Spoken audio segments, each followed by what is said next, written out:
मंडळी, सोशल मीडियामुळे सध्या गुन्हेगारांना चांगलीच प्रेरणा मिळत असल्याचं दिसतंय।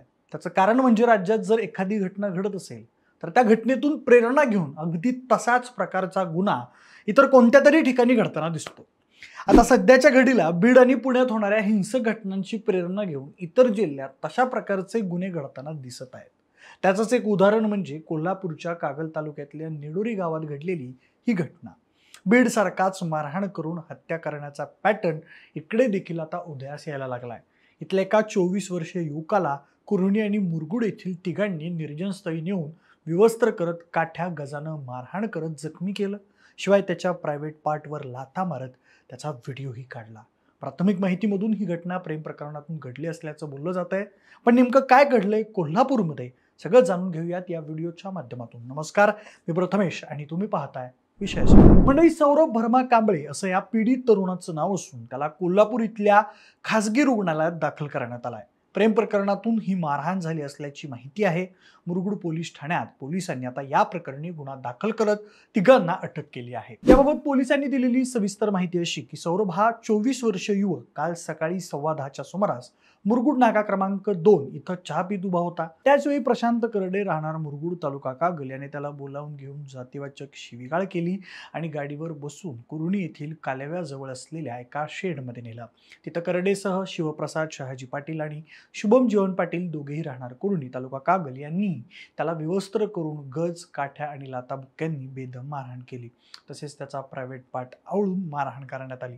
याशिवाय हातात मिळेल त्या वस्तूने सगळेजण सौरभला मारहाण करत होते।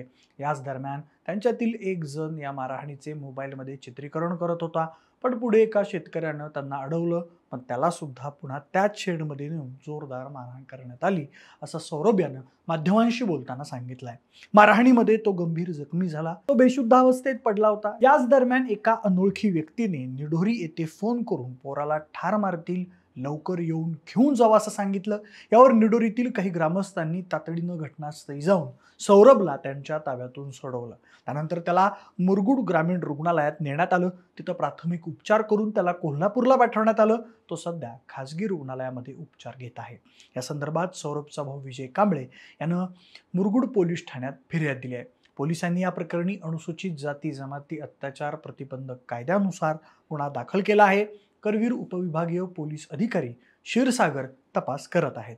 पण प्राथमिक माहितीनुसार अल्पवयीन मुलीशी प्रेमसंबंध असल्यामुळे तिच्या नातेवाईकांनीच ही मारहाण केली असल्याचं बोललं जात आहे। या प्रकरणी कुर्णी येथील संबंधित अल्पवयीन मुलीने मुरगुड पोलिसात फिर्याद दिली आहे। यानुसार सौरभ कांबळे याने आपल्या इच्छेविरुद्ध शरीर संबंध ठेवले असून याविषयीची वाच्यता न करण्यासंबंधी धमकावल्याचं तिने फिर्यादीत म्हटलं आहे। त्यानुसार सौरभ कांबळे याच्या विरुद्ध रात्री उशिरा गुन्हा नोंद करण्यात आला, पण या माहितीला अधिकृत दुजोरा मिळालेला नाही। पण मंडळी, सौरभला विवस्त्र करून गजाने पाठीत आणि डाव्या हातावर मारहाण झाली आहे। तिघांपैकी एकानं त्याच्या प्रायव्हेट पार्टवर लाथा मारल्या, फिल्मी स्टाईलनं मारहाण करत त्याचं मोबाईलमध्ये चित्रीकरण केलं असं सौरभचं म्हणणं आहे। निडोरीतील नागरिक सोडवायला गेले नसते तर कदाचित आज सौरभ गतप्राण झाला असता असं त्याच्या नातेवाईकांनी सांगितलंय। या मारहाणीत सौरभचा डावा हात मोडलाय। पण गेल्या काही दिवसांपासून मंडळी बीडमधील मारहाणीच्या घटनांनी महाराष्ट्र हादरून गेलेला असताना कुर्णी येथे सौरभ कांबळे याला विवस्त्र करून झालेली मारहाण आणि मारहाणीचं मारेकऱ्यांनी केलेलं चित्रीकरण पाहता बीडची आठवण आता नव्यानं झाल्याची चर्चा सगळीकडे आहे। पण मंडळी, अशा गुन्ह्यांचं हे पॅटर्न आता जिकडे तिकडे पाहायला मिळत आहे। क्रूरपणे मारहाण करायची आणि त्याचं शूटिंग करायचं, ही अशी हिंसक प्रवृत्ती कुठून जन्माला येते असा प्रश्न तुम्हाला सुद्धा पडला असेल। याचं उत्तर खरं तर सगळ्यांनी मिळून शोधायला हवं आणि अशा प्रकारची प्रवृत्ती कुठेही जन्माला येऊ नये यासाठी आपण सगळ्यांनीच प्रयत्न करायला हवेत। तुमच्या संपूर्ण प्रकरणाबद्दल नेमकं काय म्हणणं आहे, तुमची मतं आम्हाला कमेंट करून नक्की सांगा।